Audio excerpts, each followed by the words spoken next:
छठ पूजा। आखिर क्या है ये छठ पूजा? छठ पूजा जिसे कि खासकर बिहार राज्य में बड़ी धूमधाम से मनाया जाता है। वैसे तो अब इस व्रत को हर जगह मनाया जाता है, क्योंकि बिहार राज्य बुद्ध और जैनों का केंद्र है।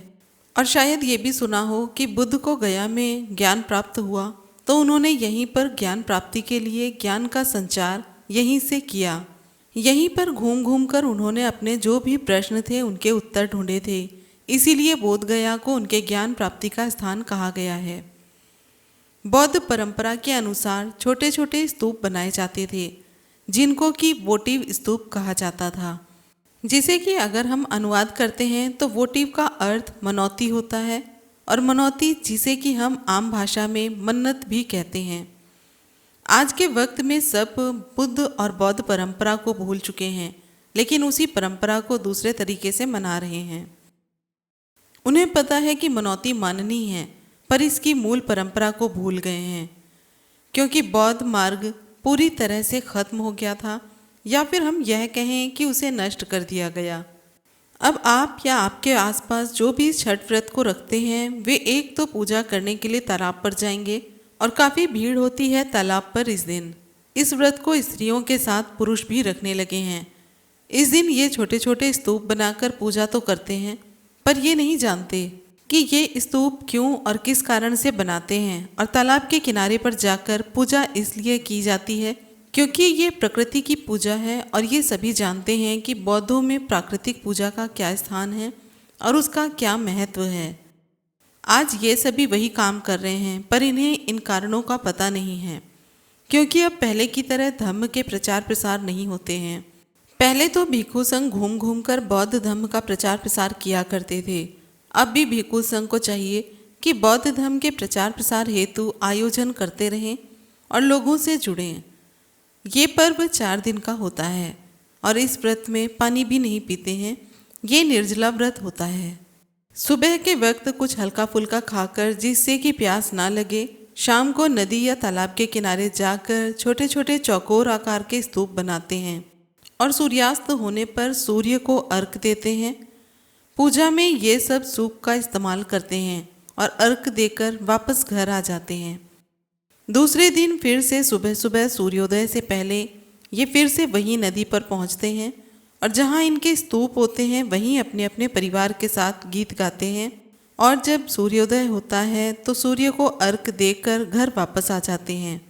इसमें पूजा पाठ इत्यादि के लिए किसी पंडे पुजारी की आवश्यकता नहीं, परिवार के लोग खुद ही ये पूजा करते हैं।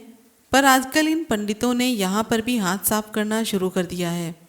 जब स्त्रियां पूजा करती हैं तो पानी के अंदर घुसकर कम से कम घुटने तक के पानी में खड़ी होकर सुबह शाम दोनों वक्त पूजा करके अर्घ देती हैं।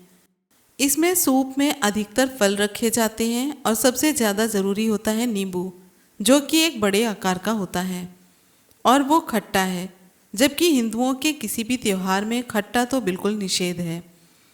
फिर इसमें नींबू जो कि खट्टा है वो ज़रूरी क्यों है, इस बात पर भी विचार करना बहुत ज़रूरी है।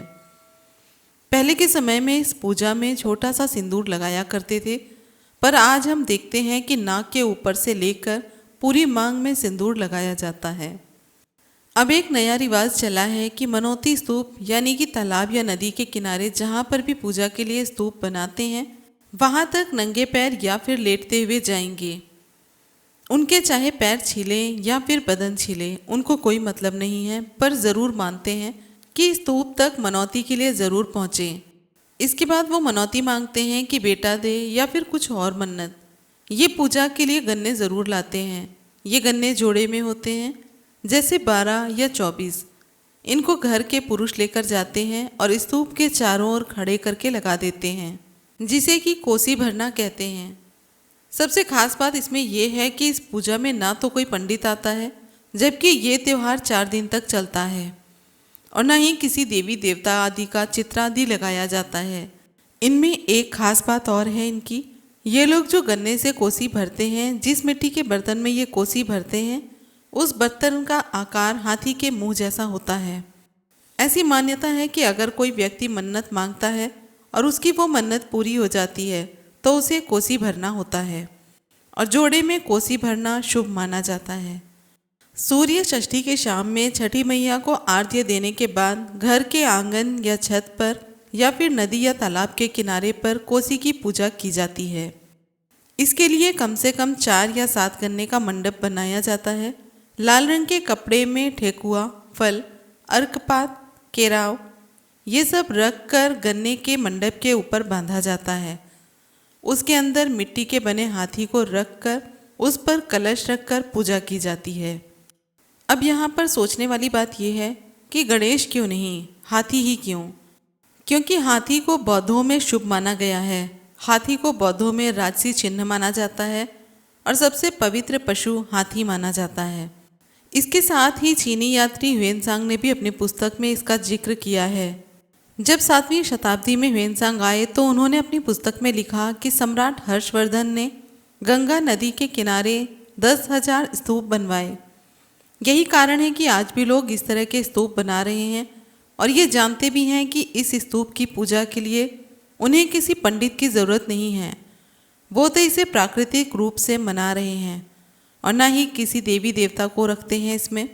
वरना हिंदुओं के हर त्यौहार में दुर्गा, काली, राम और भी न जाने कौन कौन से घुसेड़ दिए जाते हैं, पर इसमें ऐसा कुछ भी नहीं है। इससे आप ये बात समझ सकते हैं कि ये सम्यक सभ्यता की बिल्कुल शुद्ध परंपरा है जो कि आज भी विद्यमान है। इसके बारे में डॉक्टर राजेंद्र प्रसाद लिखते हैं कि छठ घाट पर सिरी सोपता यानी कि सिर सौता बनाया जाता है और यह मनौती स्तूप है। सिरी सोपता जो है वह सिरी स्तूप का लोक रूप है और हम इन बातों को नकार नहीं सकते क्योंकि डॉक्टर राजेंद्र प्रसाद भाषा विशेषज्ञ हैं। इन्होंने एक और ट्वीट किया है कि छठ पूजा मूल रूप से बिहार, पूर्वी उत्तर प्रदेश और नेपाल के तराई क्षेत्र का पर्व है। ये पूरा इलाका वही है जहाँ पर बुद्ध पैदल घूमा करते थे। आश्चर्यजनक रूप से छठ के प्रसाद के रूप में जो ठेकुए यानी कि अधरवटा बनाए जाते हैं उस पर पीपल के पत्ते और धम्म चक्र की छाप होती है। बिहार के लोगों को खासकर ये बात समझनी होगी कि मान तो वो रहे हैं बौद्ध धर्म को, पर ये जो त्यौहार मना रहे हैं वो भी बौद्ध धर्म का है, परंतु किसके कहने पर? पंडितों के। फिर भी इसमें पंडितों का कोई स्थान नहीं है। इस बारे में अपनी राय कमेंट बॉक्स में ज़रूर दें। वीडियो पसंद आई हो तो लाइक, कमेंट, शेयर करें और चैनल को सब्सक्राइब करें। फिर मिलते हैं अगले वीडियो में। जय भीम, नमो बुद्धाय, जय संविधान।